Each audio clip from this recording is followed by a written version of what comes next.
இப்போ போற கூட என்னையா அழுகையோடு கண்ணீரோடு போகிறார். நான் இந்த நிலைமையில என்னுடைய ஜனங்களை நான் பார்க்க முடியும் என்று சொல்லி அவள் அங்கே அழுது கொண்டு போகிறாள். அப்படி போகும்போதுதான் பாருங்க, அங்கே கொஞ்சம் தூரம் கடந்து போன பிறகு அவளுக்கு ஒரு யோசனை வருகிறது. நான் தான் கஷ்டப்படுவேன், இந்த மருமக்கமார் என்னோட கூட கஷ்டப்பட வேண்டுமா என்று சொல்லி அவர்களை பார்த்து சொல்லுகிறார், என் மருமக்களே, என் மக்களே என்று அழைக்கிறார். என் மருமகளே என்று சொல்லி அழைக்கிறார். என் மக்களே, பாருங்க அருமையானவர்களே, என் மக்களே. நார்மல் பாஷையில, நார்மல் பாஷை என்பது மக்களே. இங்க எத்தனை நார்மல் தெரியல, கத்திர சோதரம். அப்படியாக என் மக்களே, நீங்கள் என்ன செய்யுங்க, திரும்பி போங்க. ரெண்டு பேரும் கட்டி பிடிச்சி சத்தம் போட்டு அழுகிறாங்க. எங்க தாத்தா இறந்து போனாப்ல, ரொம்ப காலத்துக்கு முன்னால இறந்ததுனால நாங்க அந்த ஊர்ல நாங்க கரெக்டா பிரதிஷ்டை வரும்போது நாங்க எல்லாரும் குடும்பமா போவோம். எங்க அப்பாவோட பிறந்தது 8 பேர், 8 அத்தை மாற அந்த வீட்டு நாங்க வந்து கோயில் பிரதிஷ்டை நேரம் அந்த வீடு சும்மா கலக்கல நினைச்சியும் இருக்கும். 8 அத்தை பிள்ளைகள்லாம் நீங்களே பாருங்க எப்படி அந்த வீடு எப்படி இருக்கும். சும்மா ஜெயஜோதியா இருக்கும். ஒரே விளையாட்டு தான், ஒரே குதூகலம் தான், ஒரே கொண்டாட்டம் தான். பாருங்க எங்க பாட்டி அந்த குளுக்கைக்குள்ள இருக்கிற இருந்து அந்த அதிரசத்தை ஒவ்வொரு அதிரசத்தா ஒழிச்சு தள்ளிப்பாங்க. இன்னைக்கு நல்ல ஞாபகம் இருக்கு, அந்த குழுக்கெல்லாம் இன்னைக்கு ஞாபகம் இருக்கு. இன்னைக்கெல்லாம் அந்த குழுக்கையை காணும். இன்னைக்கு குழுக்கெல்லாம் என்னதுதான், ஃப்ரிட்ஜி, அதான் இன்னைக்கு குழுக்க. சரிதானா? பாருங்க இப்போ கரெக்டா எங்க அத்தமா எல்லாரும் கூடி கரெக்டா அப்படி அழுவாவை பாருங்க. எல்லாரும் கை ஓத்து அப்படி அழுவாங்க. எங்க தாத்தாவை எங்க பாட்டியை விட்டுட்டு தாத்தா நீ போயிட்டு அழுவாங்க. கரெக்டா பிரசினால எல்லாரும் கடை தோட்டத்துக்கு மாலை போட போறாங்க. எங்க அத்தை ஒரு அத்தை நல்ல எப்படி ஜோபி பாருங்க, எனக்கு காது பாட்டியை சீக்கிரம் எடுத்துக்கிடுங்க. என்னையா இங்க ஒரு அழுவ, அங்க ஒரு பாட்டியை சீக்கிரம் ஏன் காதல கேட்டு. எனக்கு ஒரே சந்தேகம், அங்க என்னடான்னா அப்படி அழுதிங்க, இங்க என்னடான்னா பாட்டி என்ன செஞ்சுட்டு போயிருங்க. ஆமா, இதுல எந்த மருமகம் எப்படி அழுதான்னு நமக்கு தெரியாது. 2 மருமகளும் மாமியார கட்டி பிடிச்சு அழுதாங்க ஐயா. அதுல ஒருவள் பால்கள் ஒரு பாலுக்கு தன் மாமியை முத்தமிட்டு ஓடிய போய்விட்டார். ஏனென்றா இந்த 2 பேரும் இளம் வயதை சார்ந்தவர்கள், வாழக்கூடியவர்கள், அவர்களுக்கு மறு வாழ்க்கை உண்டு. அதாவது பிரியமானவர்களே, இந்த ஒருவர் தன்னுடைய இனத்திற்கும் தன்னுடைய தெய்வத்திற்கும் தன்னுடைய தேசத்திற்கே அவள் திரும்பி போய்விட்டார். இதுதான் வாய்ப்பு. எப்ப மாமியாருடைய வாயிலிருந்து இந்த வார்த்தை வரும் என்ன செஞ்சுக்கிட்டே இருந்தேன், காத்துக்கிட்டே போங்க சோம்பிட்டே போயிருப்பா. மாமியாருக்கு ஞாபகம் என்ன செய்யட்டும். ஒரு குடும்பத்துல 3 மருமகன், 3 பெண் பிள்ளைகள். எத்தனை மருமகன்? 3 மருமகன். இந்த மாமியாருக்கு ரொம்ப ஆசை. இந்த 3 மருமகன்களும் என்ன செய்கிறாங்களா, நேசிக்காங்களான்னு செக் பண்ணணும். நல்ல ஆசை இந்த அம்மாவுக்கு. ஆசை நியாயமான ஆசை தான். பாருங்க இப்படிதான் அந்த அம்மா ஒரு காரியம் செய்யுது. என்ன செய்யுதுன்னா, மூத்த மருமகனையும் மகளையும் என்ன செய்யுது, ஒரு ஏரிக்கு கூட்டிட்டு போய் அந்த படகுல சவாரி செய்யறாங்க. இப்ப மாமியார் பொத்துன்னு அங்க ஏரிக்குள்ள குதிச்சாச்சு. குதிச்சுட்டு மருமகனே என்ன காப்பாத்துங்க, மருமகனே என்ன நினைச்சீங்க. மருமகன் உச்சி முடிய பிடிச்சி தூக்கி எடுத்து என்ன செஞ்சாரு, இழுத்து காப்பாத்திக்கிட்டாரு ஐயா. அடுத்த நாள் மருமகன் வீட்டுல நிக்குது. அழகான ஒரு இப்போ வந்திருக்கிற ஸ்விஃப்ட் டிசையர் கார் மாதிரி ஒரு கார் இருந்துச்சு. அருமையான கார். காருக்கு முன்னால பாத்தீங்க கார் ஸ்கிரிப்ட்லாம் கிடையாது. மாமியாரினுடைய அன்பு பரிசு.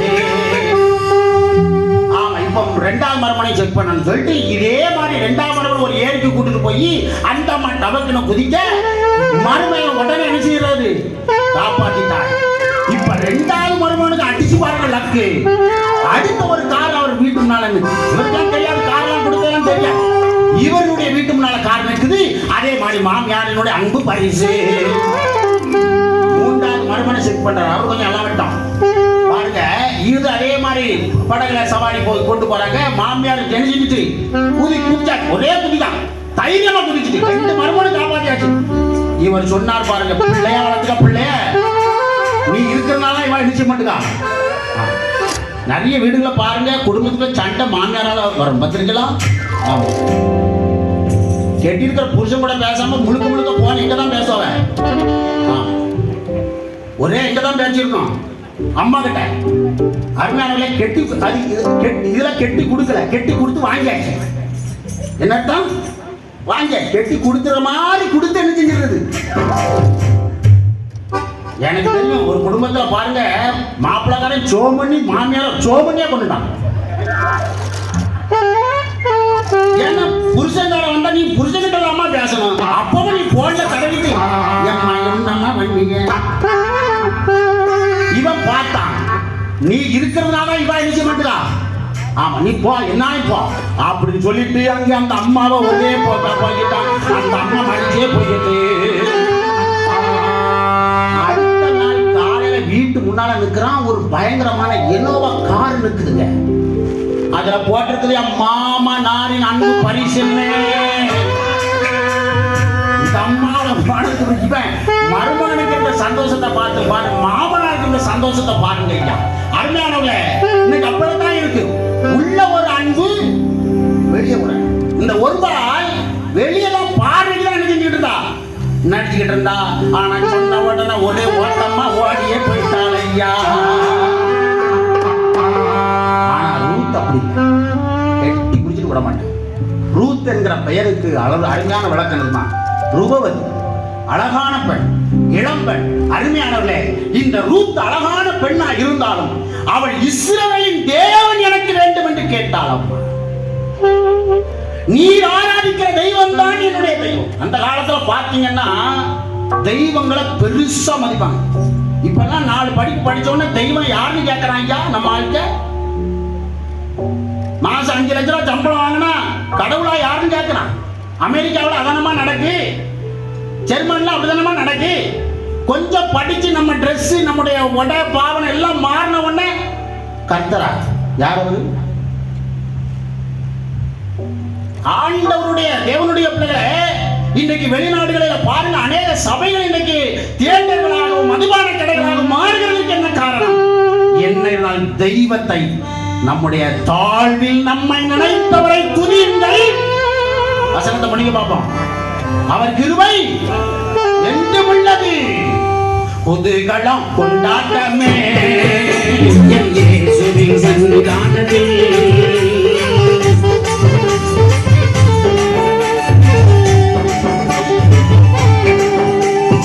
ஆனந்தமே என் நண்பர் திருப்பாதத்தில்.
நீர் ஆராதிக்கிற தெய்வம் என்னுடைய தெய்வம். அவளுக்கு நன்றாய் தெரிந்திருக்க வேண்டும், நான் என்னுடைய தேசத்தினுடைய வரலாறு என்ன, என்னுடைய தேசம் உருவான நான் யார், நான் எந்த இடத்துல இருந்து வந்தவன், நான் லோகத்தினுடைய வழியாய் வந்தவள் என்று அவளுக்கு நன்றாக என்ன செய்யும் தெரிந்திருக்க வேண்டும். இந்த தெய்வம் எப்படிப்பட்ட தெய்வம், ரூத் இந்த நகோமி ஆராதிக்கிற தெய்வம் எப்படிப்பட்ட தெய்வம் என்பதை இவள் அறிந்திருந்தபடியினாலே இந்த தெய்வத்தினுடைய செட்டையை நான் அடைக்கலம் போக வேண்டும் என்று சொல்லி இந்த நகோமி பின்னால ஓடி வந்தாளம்மா. அது தேவனுடைய பின்னாலே வந்ததற்கு அது சமானமாக இருக்கிறது. அருமையானவர்களே, அவள் சொல்லுகிறாள், நான் நீ என்ன சொன்னாலும் நான் போக மாட்டேன். அவள் அந்த மன உறுதியை பார்த்துதான் அவள் அங்கே அதற்கு சம்மதிக்கிறாள். நகோமி, நீ என்னோடு கூட வரலாம். ஏனென்றால் அவள் சொல்லுகிறாள், அருமையானவளே, இனி எனக்கு ஒரு பிள்ளை பிறந்து இஸ்ரவேலுடைய சட்டப்படி, நியாயப்பிரமாண சட்டப்படி, ஒரு மகள் இப்படி கணவன் இல்லாமல் மரித்து போய்விட்டால் முதல் காரியம் என்னன்னா அந்த கூட பிறந்தவங்க யாராவது என்ன செய்யணும் சொல்லுங்கம்மா? கல்யாணம் பண்ணணும். அது சட்டம். கல்யாணம் பண்ணலன்னா அவனை மதிக்க மாட்டான்.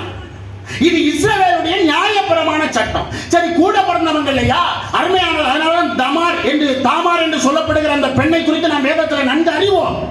இந்த கோலை இந்த கம்ப உடையனாயா எனக்கு அப்படின்னு சொன்ன உடனே அவன் என்ன செஞ்சுட்டான்? தொப்புன்னு விழுந்தான். அவ்வளவுதான். அருமையானவர்களே, அப்படி இல்லை என்று சொன்னால் சித்தப்பா பெரியப்பா மக்கள், அண்ணன் பிள்ளைகள், அக்கா பிள்ளைகள், அண்ணன் பிள்ளைகள், தம்பி பிள்ளைகள் திருமணம் என்ன செய்ய வேண்டும்? செய்து அங்கே அவர்களுக்கு அவருடைய சந்ததியினுடைய பெயரை நிலைநிறுத்தும்படியாக கர்த்தர் இப்படி ஒரு சட்டத்தை வைத்திருந்தார். அப்படி அவர்கள் அதற்கு சம்மதிக்கவில்லை என்று சொன்னால் செருப்பு கலட்டி எரியப்பட்ட வீடு என்று சொல்லி அவ்வளவு வெறும் தூற்றுவார்கள் ஐயா. இது இஸ்ரவேலுடைய நியாயப்பிரமாண சட்டம் ஐயா. அருமையானவர்களே, இந்த சட்டத்தை அவர்கள் மதிக்கவில்லை என்று சொன்னால் அங்கே யூதர்கள் அங்கே ஒருத்தர் வரை மதிக்க மாட்டாங்க. அப்படிப்பட்ட இந்த இடத்துல சொல்லுறார், இனி நான் ஒரு குழந்தையை பெற்றாலும் உனக்கு என்ன செய்யாது? அந்த குழந்தைய உனக்கு நான் மாப்பிள்ளையாக்க முடியாதுமா. அவன் வளர்ந்து வர்றதுக்குள்ள முடிஞ்சு எல்லாமே முடிஞ்சிடும். அதனால நீ போய், ஏன்னா எந்த ஊர்க்காரன் ஒருத்தர் உன்னை என்ன செய்ய மாட்டான்? ஏத்துக்கடா. ஏன்னா இஸ்ரவேலுடைய பிள்ளைன்னா ஏத்துக்கிடுவான். ஏன்னா நீ தான் சபைக்கே வர முடியாது.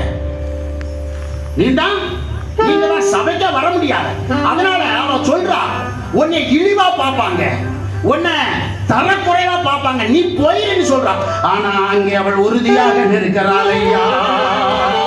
நீர் எங்கே சென்றாலும் அங்கே நான் வருவேன், நீர் எங்கே தங்கினாலும் அங்கே நான் இருப்பேன். ராஜன படத்தி வந்தலாம் உம்முடைய தேவன் என் தேவன். நான் உம்மை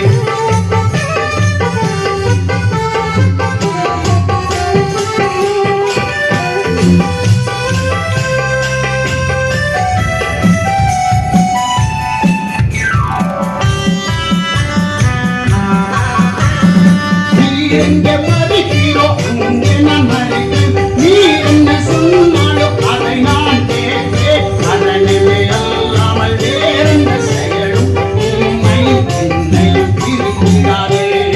நான் உண்மை விட்டு திரும்பி போவதை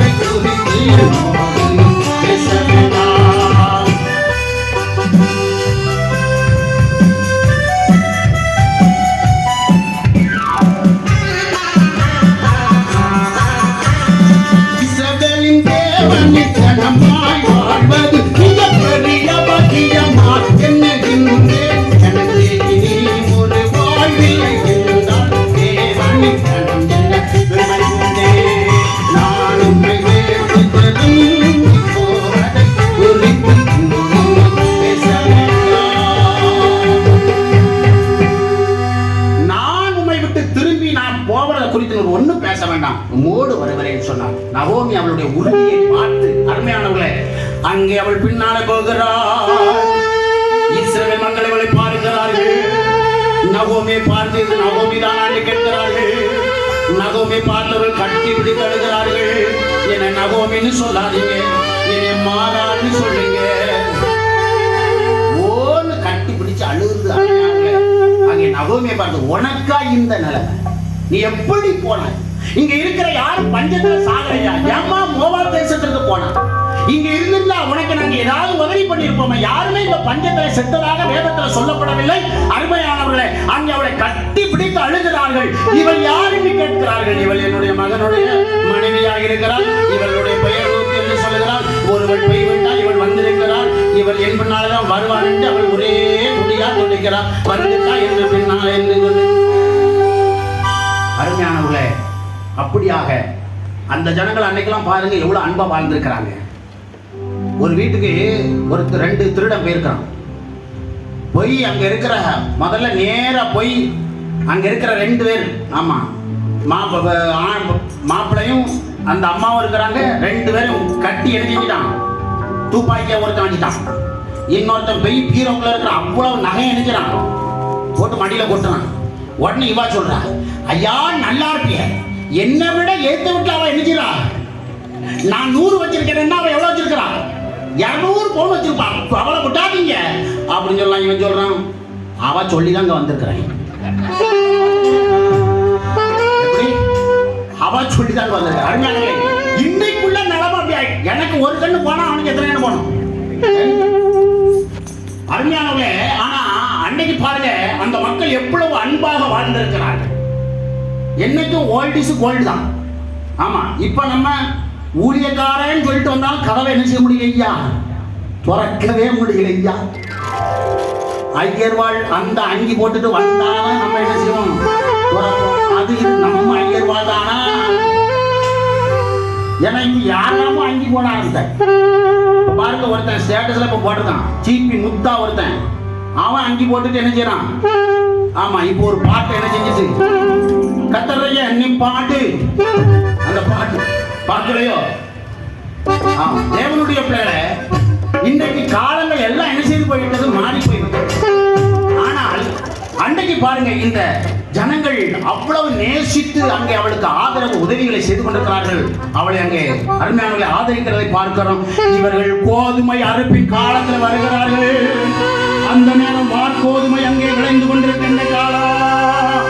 இவர்கள் அங்கே அந்த நேரத்தில் அவர்கள் எருசலேம் வந்த பெத்லகேமுக்குள்ளே நுழைகிறார்கள். அறுப்பின் காலமாயிருக்கிறது. இங்கே அவள் தன்னுடைய மாமியாருக்கு கதிரை பொறுக்கும்படியாக அங்கே போகிறார். இந்த ரூத்துக்கு தெரியாது, இந்த கோதுமை இந்த அறுப்பின் காலங்களிலே கதிர்களை அவர்கள் சிந்துகிற கதிரை என்ன செய்ய முடியாது, பொறுக்கக்கூடாது. ஏனென்றால் இஸ்ரவேலுடைய நியாயப்பிரமாண சட்டத்தின்படியாக அந்த கதிர் அது யாருக்குரியது, ஏழைகளுக்குரியது, திக்கற்றவர்களுக்குரியது. அதனால நீ மீதி என்ன செய்யக்கூடாது, கதிர் பொறுக்குதுன்னா என்ன செய்யக்கூடாது, அந்த சிந்துகிறது கடக்கட்டும். இன்னைக்கு நம்ம வீட்டில் ஒரு கருவேப்பிலை கூட பறி கூட மாட்டோம் ஐயா. உண்மை நடந்தது சொல்றேன். ஒரு வீட்டில் கருவேப்பிலை பறிச்சது கூட அந்த வாடகை வீட்டில் அந்த ஹவுஸ் ஓனர் சொல்லுது, என்கிட்ட கேட்டு பறிக்க முடியாதா? அந்த அம்மாவுக்கு ஒண்ணு ஆச்சுன்னா இவன் எப்படி தூக்கி போவான்? ஆமென். கருவேப்பிலை கூட நம்ம ஆட்கள் நினைச்ச மாட்டாங்க, பறிக்க கூட மாட்டாங்க. ஆனா இஸ்ரவேல் மக்கள் பாருங்க, கர்த்தர் செய்த காரியம், ஏழைகளை எவ்வளவு ஆண்டவர் நேசித்தார் என்பதற்கு அடையாளமாக ஆண்டவர் அவர்களுக்கு ஒரு சட்டத்தை கொடுத்திருக்கிறார். கீழே சிந்திச்சு கைக்கு போச்சு. அருமையானவர்களே, அப்படிப்பட்ட அந்த சட்டம் இந்த நகோமிக்கு தெரிந்திருக்க வேண்டும். அவள் சொல்லுகிறாள், இது எங்களுடைய நியாயப்பிரமாண சட்டம், நீ போனீன்னா. அவள் சொன்னாலும் சொல்லவே தெரியல. ஆனால் இந்த ரூத்து போகிறாள் பாருங்க, அழகான இளம்பெண் அங்கே போகிறாள். அந்த நியாயாதிபதிகளுடைய காலம் மோசமான காலமாக இருந்தது. பெண்கள் பகலிலே நடமாட முடியாத காலம், பெண்கள் தைரியமாக போக முடியாத காலம். அந்த காலத்தில் இந்த ரூத் என்கிற பெண் தன்னுடைய மாமியாருடைய பசி ஆற்றும்படியாக அங்கே வயலின் பின்னதாக அவள் போகிறாள். ஆனா வசனம் சொல்லு பாருங்க, அவள் தற்செயலா எங்க போனான், எங்க போனா, போவாசினுடைய வயல். பைபிள் அந்த வார்த்தையை நான் அடிக்கடி கோடு போட்டு வைப்பேன். தற்செயலா போறான். அருமையானவர்களே, ஒன்றை தெரிந்து கொள்ளுங்கள், தேவனுடைய பிரசன்னமும் தேவனுடைய மகிமையும் உங்கள் மேல் இருக்கும் என்று சொன்னால் நீங்கள் கர்த்தருடைய வழிநடத்துதலுக்கு ஆளாகிறீர்கள். அல்லேலூயா. அவளுக்கு போவாசி யாருன்னு தெரியாது, போவாசி எப்படிப்பட்டவன் தெரியாது, அவருக்கு வழி உண்டான் தெரியாது. ஆனால் கர்த்தருடைய ஆவியானவர் அவளை வழி நடத்துகிறார். தற்செயலாய் சென்றாலே தேவன் நடத்துதலும் அதுவே.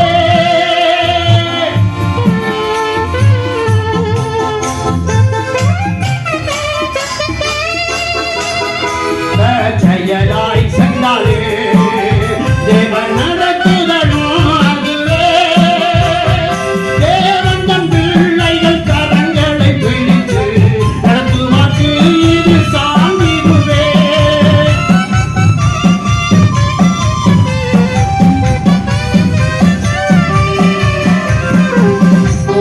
வயலுக்கே போனாலே ஒருவரும் சொல்லாமலே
வயலுக்கு போகிறார்.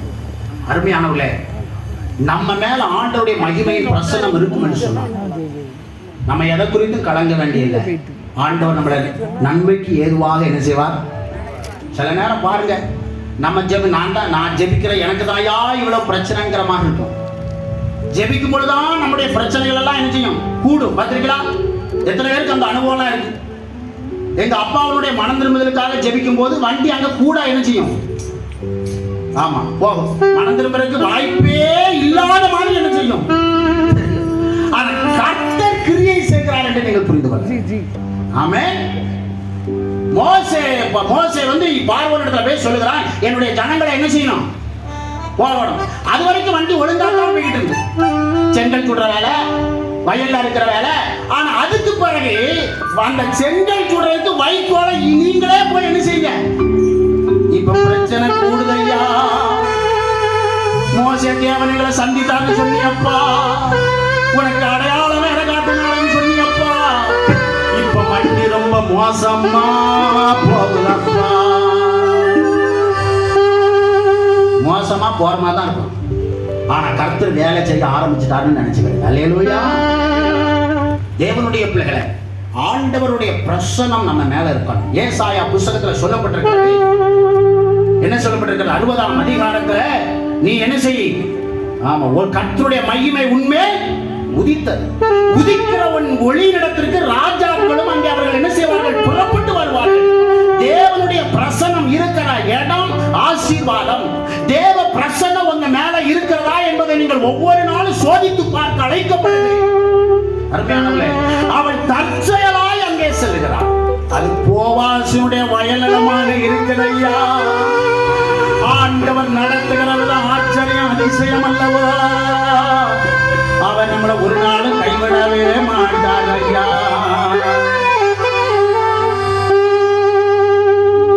ஒரு ஆள் என்ன செய்யறாரு, தான் மனைவிக்கு குடிக்கிறதுன்னு சொல்லிட்டு அவ என்ன செஞ்சுவா, வெளுத்து கடந்துவா. இவருக்கு அன்னைக்கு குடிக்காம